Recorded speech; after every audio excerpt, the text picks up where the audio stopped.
Welcome, everybody. So glad to see you here. Tonight is all about Class 1. Why are you held back? What is it that's holding you back at work? So I'm going to help you understand what's holding you back and some things that you could do to move yourself forward. So the name of my class is Overcoming Career Constraints, What College Doesn't Teach You. And a big reason I created this course is to help bring you information I wish I would have known back in the day when I was a young professional, and even as a mid-level professional, as a professional who still had many years of experience underneath me. I still struggle to navigate the professional world. So I'm here to help you help yourself. So we're going to get started tonight with Module 1. There are 3 modules in this course, and Module 1 is all about career stagnation. So what I'm going to do tonight is to help you understand some reasons why you might be stuck so that you could actually begin to start thinking about how you can move forward. So let's get started with a very quick overview of the course. Congratulations. Welcome. I'm so glad to have you here. You have made an incredible investment in yourself and in your future by enrolling in this course. And some of the high-level outcomes here. Number 1, I want to help you generate momentum in your career. That's what Module 1 is about. Module 2 is about authenticity and self-confidence. And number 3, Module 3, is about career purpose and your future and how you can critically think to be able to create a robust and healthy future for yourself. So the modules here are laid out at the bottom. Module 1 is about stagnation. We want to get you unstuck. We want to get you moving forward. Module 2 is about dependency on your employer and how you can create more autonomy so you can be more self-confident in your decisions. Module 3 is about career purpose and your future. And today is a very important class because today sets the tone for the rest of the course. There are 12 classes total. Each lecture will be approximately 30 minutes in length. And so tonight, I definitely recommend, if you're watching the replays, that you watch these in order. So tonight's class is very important for the rest of the course. And here is an outline for tonight. We're going to talk about, in section A, the brain. I'm going to give you some very basic brain lessons, very high level. Section B, we're going to talk about how to challenge your brain, what that means and what that might look like.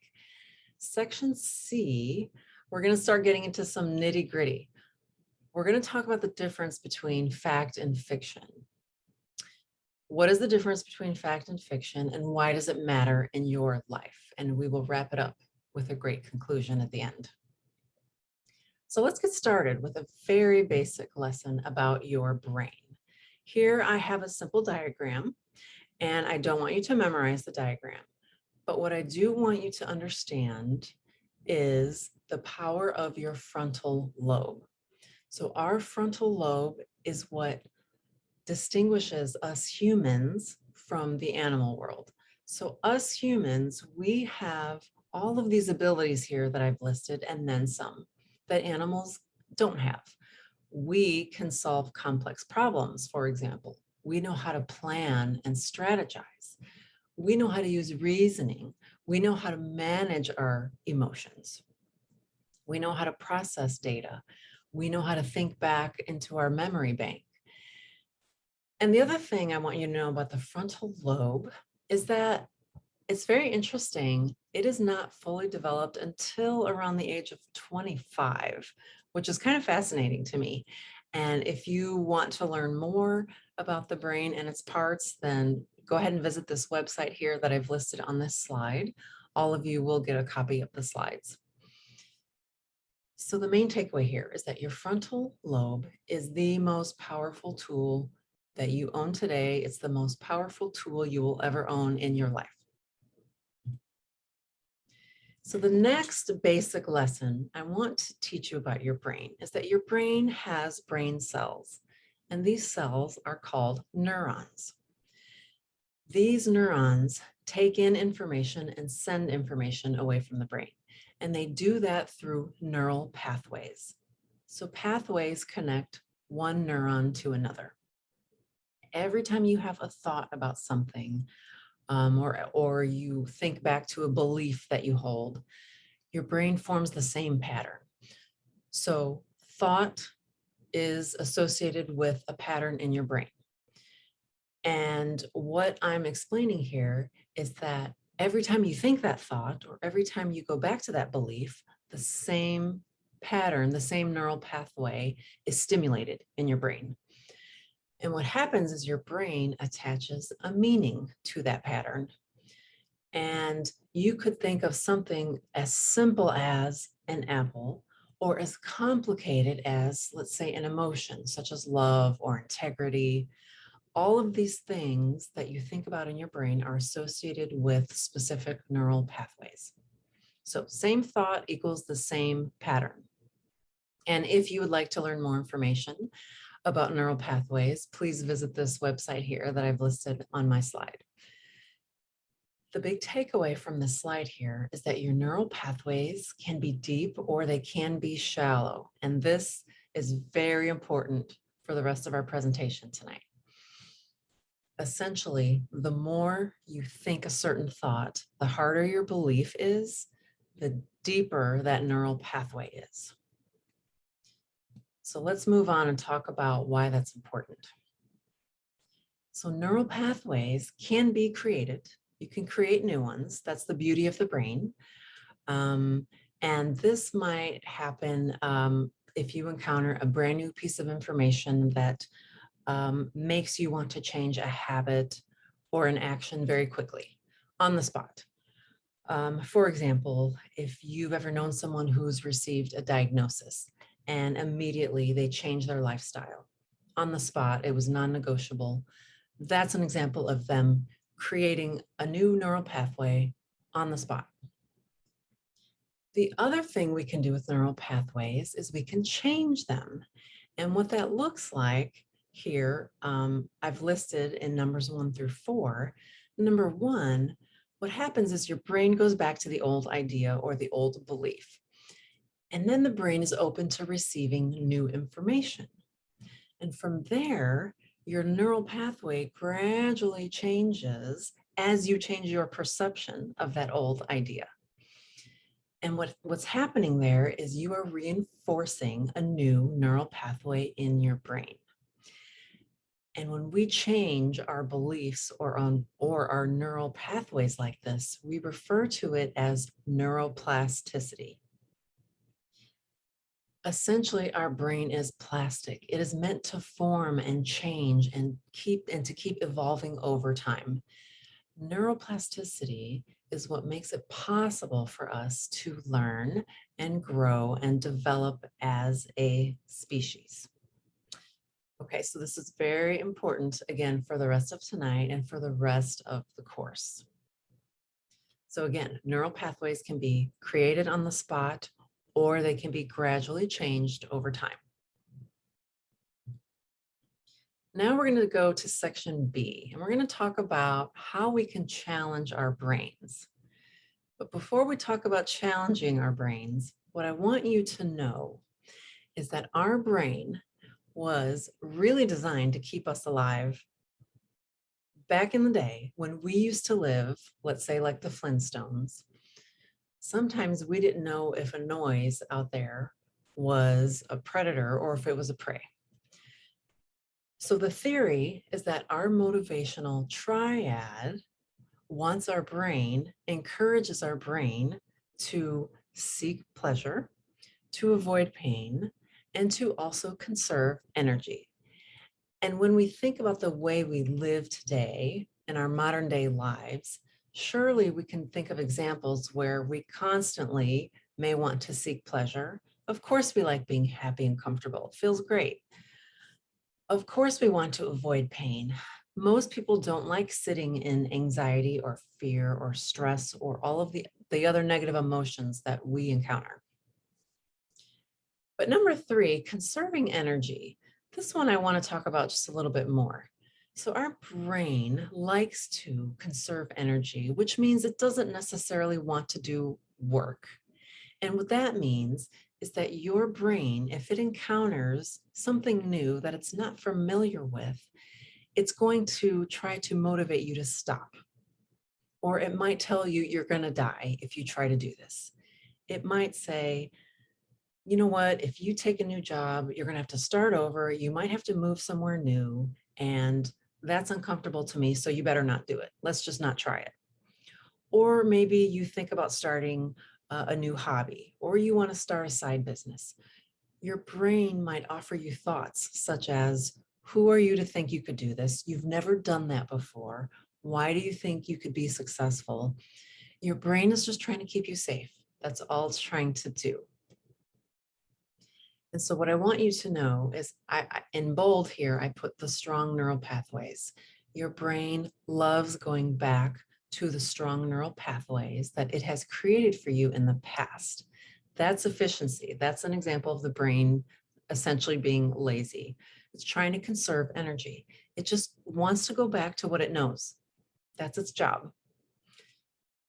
So the takeaway here is that the motivational triad can definitely conflict with your growth and your evolvement and your wanting to possibly try new things. The brain by default is going to tell you, don't do that. I've never been there before. It's scary. I'm fearful. Just stay comfortable. Just stay where you are. So that's really important to know about your brain. It's just doing its job. But we can challenge this. We can learn how to challenge our own brains. So in the world of cognitive science, if any of you have ever gone to a therapist, you may have heard the term cognitive behavioral therapy. And what cognitive behavioral therapy teaches us is that our thoughts and our beliefs basically propagate our behaviors. So all of our habits, all of our actions, all of our inactions, they are a result of what we're thinking and what we're believing. Now, underneath that, I have perceptions here. And this is important too, because our brain takes in all the information around us in our external world, and it perceives them a certain way. And from there, it offers you thoughts and it offers you beliefs. And then you go and act on those thoughts and beliefs. So this is really important to know. Now, part of my job as a life coach is I help people understand what their perceptions are, what it is they're believing, how are they interpreting the world around them, how are they interpreting their job, what are they thinking about other people, and are those thoughts, are those beliefs helpful to you or are they hurting you?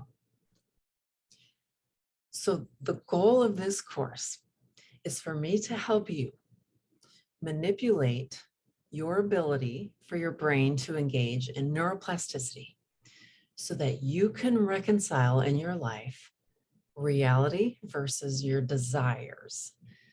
And this is really important because in one column we have reality, and reality is basically the way things are.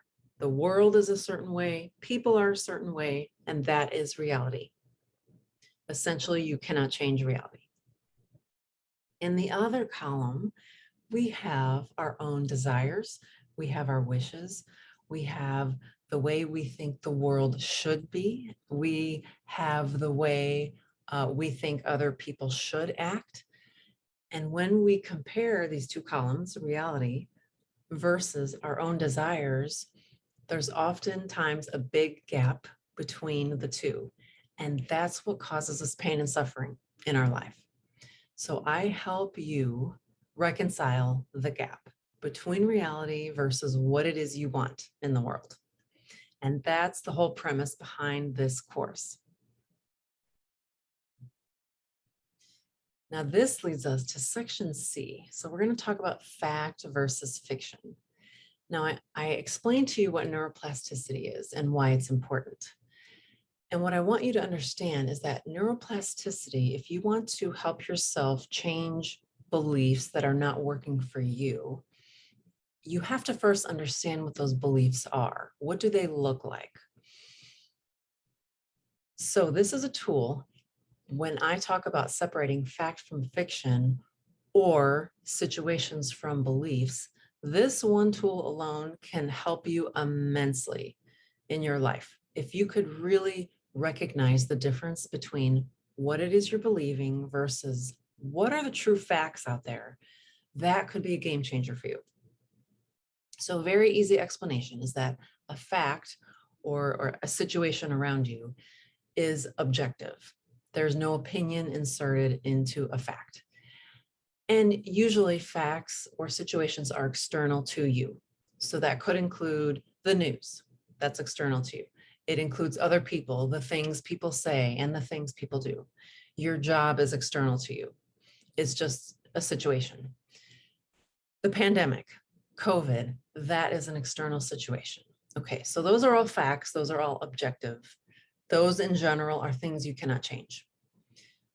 Unlike beliefs, which I put in the fiction category, beliefs are subjective and they are internal to you. So your beliefs include your own perceptions, your interpretations, the narratives you tell yourself, or the self-talk.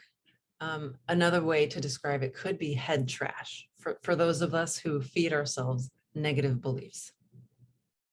So we've got facts that are objective, and then we've got beliefs that are subjective. And I want you to really take in this statement here at the bottom. I want you to know that just because you believe something doesn't make it true. That might be a little difficult for you to wrap your mind around it. But I want to say it again, just because you believe something doesn't mean that it's true. Let's go to the next slide because I have a couple of examples that will help explain this, I think, a little bit better and make it a little more clear. So on the left, we have a subjective belief. Number one, you might believe, or somebody you know might believe, dogs are just loud and obnoxious. And they might think that that's true. They might think it's just a fact. But really, the fact is on the right. The fact is objective. There are no opinions in the fact. And the fact is that dogs bark. That's the fact. Number two, you may know people who have said COVID has messed up the economy, or it messed up my next job, or it messed up whatever. But the truth is that COVID has really changed the economy. It hasn't messed it up. That's an opinion. That's somebody's opinion. Okay, that's not a fact. Number three, and this might resonate with some of you, either now or in the future. You might tell yourself, I can't say no to the boss. I have to do everything they tell me. They're giving me too much work, but I better not say no. But really, the truth, the objective fact here is that you get to choose how you want to respond to your boss. Now, you might be fearful of saying no. You might be afraid to push back, but that doesn't mean you can't say no. That's your fear getting in the way. So there's a very big difference there. And then the last example here on the left, you might believe my employer doesn't value me. Well, on the right, if you take your opinion out of it, the objective fact is that your employer employs you. That's the fact. Now, whether or not they're supposed to value you or show you value, that's a whole nother discussion. Okay, very big difference between the two. So in the chat, for those of you who feel comfortable enough, if you can think of one belief that you would like to change about yourself or your job, go ahead and type it in the chat. And I will read it out loud. I'm almost done with this presentation for tonight. But if you feel comfortable, go ahead and type in one belief that maybe is nagging you or is kind of lingering in your mind that you keep going back to, and you know it's not serving you very well, but you would like to change it. And you don't know how, or you haven't figured out how. So for me, just this is kind of a silly example. Doesn't really have to do with work, but for me, I have a recurring belief most days that I tell myself I hate getting up in the morning. And I know it's not serving me well, and I know it's not true, but I tell myself often, I hate getting up in the morning. And all that does is make it harder for me to get up out of bed in the morning. It is not serving me well. So for me, again, that's just kind of a random, silly example that I would like to work on for myself. So if you can think of something, whether it's about your partner or your job or your personal life at home, whatever, it could be anything. If you feel comfortable sharing, go ahead and type that in and we'll go over that here in a minute or two. So this slide lists the key takeaways that I've taught you today.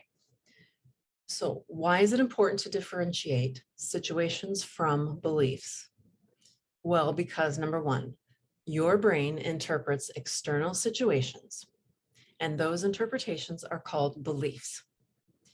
Now, these beliefs create patterns in your brain, and those patterns are referred to as neural pathways.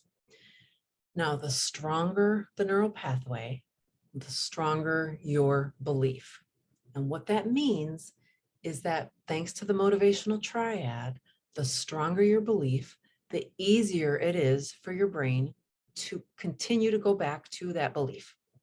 So essentially what that means is that it's harder to change that strong neural pathway. But neuroplasticity allows us to alter our beliefs, which is very important to know because unlike facts, which I taught you the difference between fact and fiction, unlike facts, your fiction can be changed. Your beliefs, your thoughts can be changed. And that's what I am here to help you do, to help you understand and recognize your beliefs and your interpretations so that you could change them for the better and create better results in your life. All right, so tonight's conclusion, why you are held back. Well, number one, the motivational triad likes to hold you back. It likes to tell you you're going to die if you try something new, essentially. So you don't have to listen to it. Number two, the other reason you're held back is because sometimes we believe our thoughts without questioning them. We take them at face value and we just believe whatever our brain offers to us. So I would challenge you to question everything.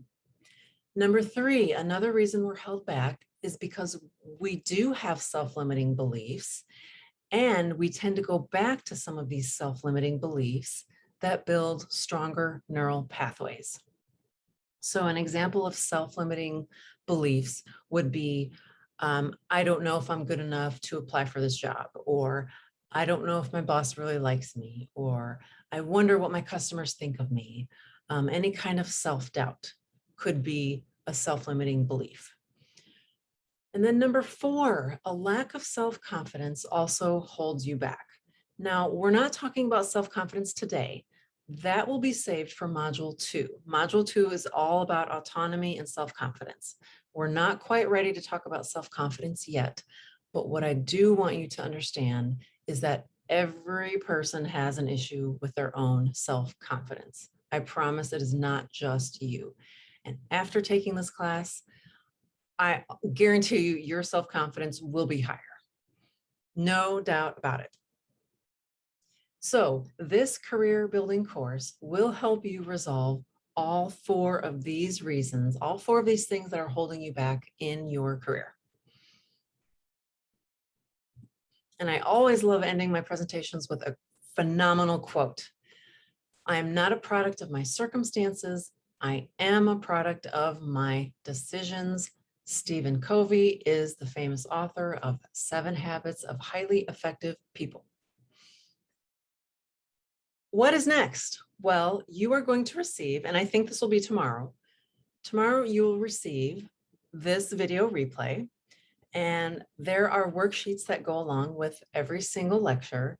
And the worksheets you don't have to turn into me. The purpose of the worksheets is for you to read through the questions and fill in the answers or just think about them, because the questions are meant to help you apply what you learned tonight in the lecture. They're meant to help you apply this material to your life immediately. And then you will also receive a link to Class 2, which will be next Wednesday at 8 o'clock, same time, 8 o'clock Eastern.